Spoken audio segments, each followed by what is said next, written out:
What would you say if you knew that the last breath you took was the last one you would ever have? Would it be filled with fear, regret, or perhaps defiance? For some, that final moment is a terrifying countdown, each second dragging them closer to the inevitable. But for others, it's a quiet, eerie peace that comes over them, knowing that their fate is sealed. Today, we explore the haunting final hours of Michael James Perry, a man whose once promising life spiraled into chaos, leading him to stand before the one punishment that cannot be undone: execution. In these moments, nothing can be changed. His past, his actions, and his fate have all led him to this one final chapter. But what was going through his mind just hours before the end? Let's unravel the story of a man's last hours as he faces his inevitable fate. Michael James Perry was born on April 9th, 1982, in Harris County, Texas. From an early age, his life was steeped in instability. His parents were divorced when he was just a child, and his upbringing was chaotic, marked by financial hardships and family conflicts. As a teenager, Perry found himself in and out of trouble, with brushes with the law starting in his early years. He wasn't a stranger to the world of drugs, theft, and petty crime, but it seemed like he was always on the brink of falling deeper. Growing up in a neighborhood where crime was common, Perry's interactions with the law were inevitable. His life was filled with turbulent relationships, a lack of positive role models, and an absence of the emotional support that many of his peers had. As he grew older, his criminal activities escalated. By the time Perry was 19, he had already gained a reputation as someone involved in more than just minor infractions. Drugs, alcohol, and street crime became his daily companions. Perry had several failed attempts at personal reform, but with no solid foundation to support him, he was increasingly drawn into violent and criminal behavior. Despite these challenges, Perry had moments of clarity where he seemed to want to turn his life around, but the pull of his past actions was always too strong. This tension between trying to escape his circumstances and his inability to break free set the stage for the tragic events that would follow. The date was October 24th, 2001. Perry, at the age of 19, had teamed up with 18-year-old Jason Burkett, a close acquaintance he had known through the criminal underworld. Together, they planned a car theft, but the events that unfolded that night would go far beyond a mere robbery. It would become one of the most shocking crimes in Montgomery County, Texas. The duo arrived at the home of 50-year-old Sandra Stotler, a local nurse, under false pretenses. They were looking for a car to steal, but when Sandra arrived home, they seized the opportunity to rob her. The situation quickly escalated when Perry and Burkett turned violent. They shot Sandra twice in the back with a shotgun, killing her instantly. Afterward, they ransacked her home and stole her red Chevrolet Camaro. But the crime didn't end there. Sandra had a son, 17-year-old Adam Stotler, who was with his friend, 18-year-old Jeremy Richardson, that night. The two boys were lured to a remote location by Perry and Burkett, who pretended to need their help. However, once they arrived, the killers forced them to the ground, shooting both boys in cold blood. Adam was shot first, and Jeremy was murdered shortly after. They then stole Adam's Isuzu Rodeo, leaving the scene with no intention of returning. The bodies of the two young men were later discovered in a nearby field. The brutality of the crime left the local community in shock. This was no random act of violence, but a meticulously planned and ruthlessly executed series of murders. The victims were beloved members of the community, and their senseless deaths sparked outrage. People in Montgomery County found it hard to comprehend the nature of the killings, as the victims' only crime was being in the wrong place at the wrong time. Perry's arrest came just days after the murders. On October 27, 2001, he and Burkett were involved in a high-speed chase with police. After crashing the stolen vehicle, Perry was apprehended. During his arrest, law enforcement officials found Adam Stotler's wallet, which confirmed that Perry had been involved in the murders. While in custody, Perry confessed to the crimes, detailing how the killings occurred. He claimed, however, that he had been coerced into making a confession. Despite his denial, the evidence against him was overwhelming. The trial that followed was closely watched by the public. Perry pled not guilty to the charges of capital murder, but the prosecution presented a compelling case. They presented forensic evidence, including ballistics reports, that matched the bullets used in the killings to a firearm found in Perry's possession. Additionally, Perry's detailed confession, which he had made in the presence of police officers and under interrogation, painted a damning picture of his involvement. Despite his claims of innocence and a coerced confession, the jury deliberated for only 2 hours before returning a guilty verdict. The decision to convict was clear-cut, given the weight of the evidence and Perry's own admissions of guilt. As the court moved into the sentencing phase, the defense team argued for a lesser punishment, pointing to Perry's age and troubled background. However, the prosecution emphasized the brutality of the crime and the lack of remorse shown by Perry, who remained unmoved by the deaths he had caused. In the end, the jury decided that Perry deserved the death penalty. The decision was met with mixed reactions. While some believed it was a fitting punishment for the heinous crimes, others questioned the ethics of capital punishment. Nonetheless, the verdict was clear. Michael James Perry would spend the rest of his life on death row. After his conviction, Perry was transferred to Texas's infamous death row at the Huntsville unit. The life he faced on death row was harsh and isolating. Prison life for inmates on death row is filled with uncertainty, and the psychological toll is often severe. Perry's time in solitary confinement was marked by a constant feeling of fear, anxiety, and despair. As the years passed, he struggled with the knowledge that his execution was inevitable. However, he maintained his innocence, repeating to anyone who would listen that his confession had been coerced and that he was not guilty of crimes he had been convicted of. Perry's emotional state deteriorated as his execution date loomed closer. The isolation he experienced was both physically and mentally draining. He had limited contact with his family, and the public's perception of him had soured completely. There were moments when Perry seemed remorseful, but there were also times when he appeared defiant, as if resigned to the fact that he was facing the ultimate punishment. Despite the overwhelming evidence against him, Perry's case gained attention from various media outlets, and he was featured in the 2011 documentary Into the Abyss by Werner Herzog, which focused on the lives of death row inmates. In the documentary, Perry was shown grappling with the reality of his fate, even as he struggled to make peace with his actions. Herzog's portrayal painted Perry as a young man deeply conflicted, caught between the urge to face his past and the crushing burden of his fate. As Perry sat on death row, waiting for his execution, his life became a symbol of the harsh realities of the Texas criminal justice system. Some people saw him as a product of his environment, a young man who had made terrible mistakes but was ultimately shaped by the circumstances of his life. Others viewed him as a cold-blooded killer who had shown no remorse for the murders he had committed. His death sentence was a stark reminder of the severity of the crimes he had committed, and the public's perception of him varied from sympathy to outright anger.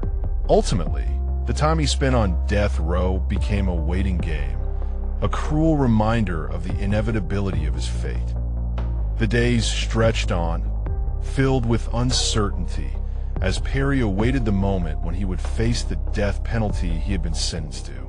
His story, one of crime, punishment, and reflection, would come to a tragic end, but the questions it raised about justice and redemption would linger long after.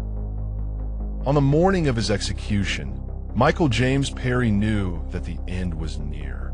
The clock was ticking down, and it was as if time had slowed to a crawl. The routine of prison life was still present, but everything felt different today. His movements were slower, more deliberate, and there was a heaviness in the air that he could not shake. The reality of his situation had finally set in, and as he lay on his bunk, the finality of his fate loomed over him. Perry's emotional state was a complicated mix of resignation and numbness. His face remained calm, but anyone who could read the subtle signs would have seen the underlying tension.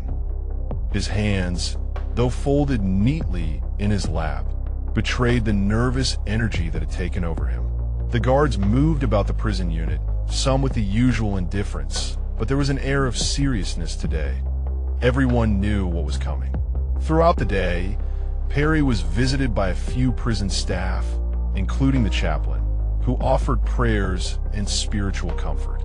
Perry, while polite, seemed distant, his mind focused inward, processing the situation in his own way. He wasn't vocal about his feelings, and his interactions with the staff were subdued.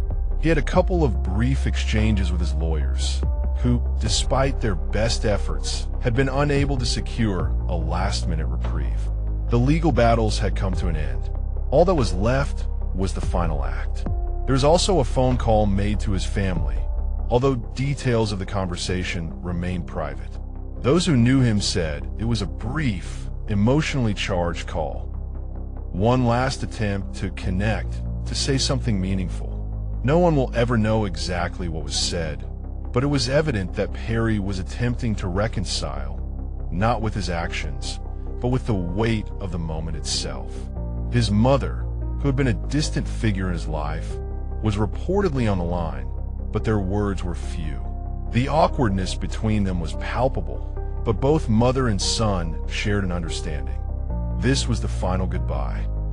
As the tradition goes, Perry was allowed to request a last meal. The infamous final meal requests of death row inmates have become a topic of fascination for many, as they often offer a window into the inmate's mindset during their final hours. For Perry, his request was simple, yet meaningful. He asked for 3 bacon omelets, 3 chicken enchiladas, and 3 cans each of Pepsi, Coke, and Dr. Pepper. A straightforward choice that spoke to a life of simplicity and perhaps an attempt to hold on to something familiar. Some prison officials who witnessed the meal described it as a quiet moment. Perry ate it in silence, without fanfare, and finished the meal without making any particular show of it. For those watching, it wasn't about the food, it was about the man who was about to face his final moments. His choice seemed personal, an attempt to find comfort in the simplest of things, even as the final curtain was drawn. The most emotional part of the day came when Perry received his final visit. It was a brief encounter, but one that left an indelible mark on everyone involved. His mother and his estranged sister came to see him. The visit wasn't a happy one, but it was meaningful nonetheless. Their relationship had always been strained, and the years of distance between them couldn't be erased in a few short hours. During the visit, there was a heavy silence in the room. The words exchanged were few, but the tears and the looks between them spoke volumes. Perry's mother, in particular, seemed heartbroken. She had always hoped for a different outcome for her son, one where he would walk free from the prison of his past. Her last moments with him were filled with the pain of that lost hope. For Perry, this was the moment of reckoning. The weight of his mother's gaze, filled with a mixture of sorrow and love, seemed to break something in him. He appeared distant, but there was a flicker of emotion behind his calm demeanor, perhaps a brief moment of understanding that he would never get the chance to make things right. It was clear that Perry had reconciled with his fate, but the emotional toll of seeing his family again stirred something deeper. There was no grand confession, no moments of deep conversation. Instead, there were just the shared silences and the painful acknowledgement that this would be their last goodbye. As the hours ticked by, the interactions with the prison staff became more frequent, yet more clinical. Guards came in and out of the cell, making sure that Perry remained settled, preparing him for what would come. The chaplain offered one final prayer, and Perry, though silent, nodded, acknowledging the gesture. The executioner, whose identity remained anonymous, was also brief in his interactions with Perry. The man who would carry out the final act of justice remained professional, treating Perry with the same level of detachment he had given all previous inmates. There were no signs of emotion from the executioner. His role was simply to do his job, no more, no less. But Perry's own demeanor toward the guards and officials was one of resignation. He had accepted the inevitable, and there was no anger or defiance left in him. The usual feelings of fear or anxiety that many prisoners experience seemed to be absent. Instead, there was a heavy acceptance in his eyes, a silent understanding that nothing more could be done. He had made his peace with the end. As the final moments approached, Michael Perry's emotional state was complex. He wasn't the terrified man that many might have expected. Instead, he appeared resigned to the inevitability of his fate. There were signs of nervousness, his hands shook occasionally, and his breathing became shallow, but there was no outward display of panic. He had already gone through the emotional roller coaster in the years leading to this day, and now, it seemed, all he wanted was to make peace with what had happened. Perry showed little remorse in his final hours, but his eyes told a different story. When pressed, he did not speak of regret or sorrow. Instead, his behavior seemed to suggest an internal reconciliation with his actions, perhaps an acknowledgement that there was no escaping the consequences of what he had done. In his last moments, Perry remained composed. He didn't cry, but he didn't express defiance either. His final act was one of quiet acceptance, a far cry from the angry young man who had first entered prison years ago.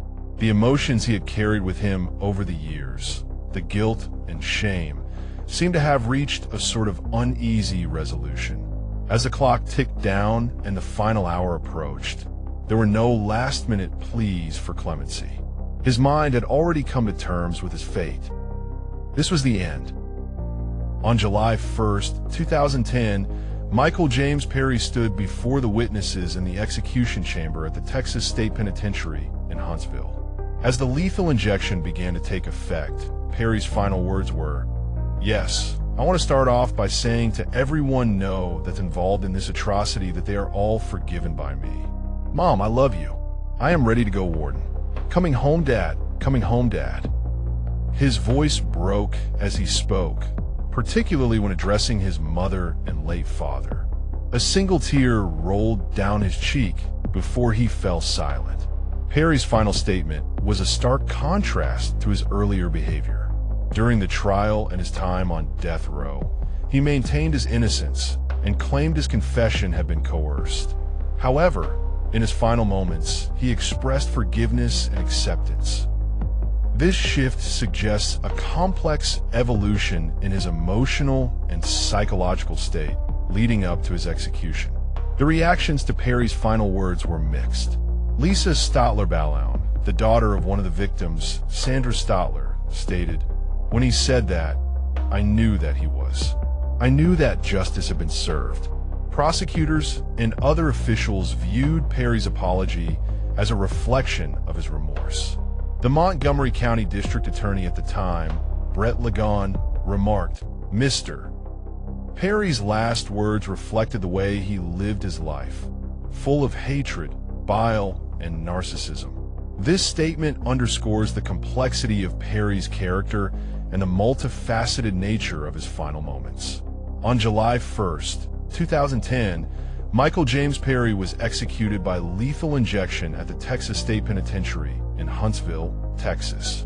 The execution chamber, known as the Walls Unit, is the most active execution chamber in the United States. Inmates scheduled for execution are transported from death row at the Polunsky Unit to the Huntsville Unit on the day of their execution. Upon arrival, they undergo a cavity search and are placed in a holding cell adjacent to the execution chamber. The execution is carried out after 6 p.m. Central Time, as mandated by Texas law. The procedure typically involves the intravenous administration of a lethal dose of pentobarbital, a barbiturate that induces unconsciousness and suppresses respiratory function, ultimately leading to death. Perry was pronounced dead at 6:17 p.m., approximately 14 minutes after the lethal injection was administered. The execution was witnessed by a select group of individuals, including 5 members of the media, representatives from the Associated Press and the Huntsville item, and family members of both the victim and the condemned. Lisa Stotler-Balaun, the daughter of one of the victims, Sandra Stotler, was present and later commented that Perry's final words affirmed the jury's recommendation of death. She stated, "When he said that, I knew that he was. I knew that justice had been served." Following Perry's execution, the Texas Department of Criminal Justice issued a statement confirming the execution and expressing condolences to the victims' families. The community in Conroe, Texas, where the murders occurred, experienced a range of emotions.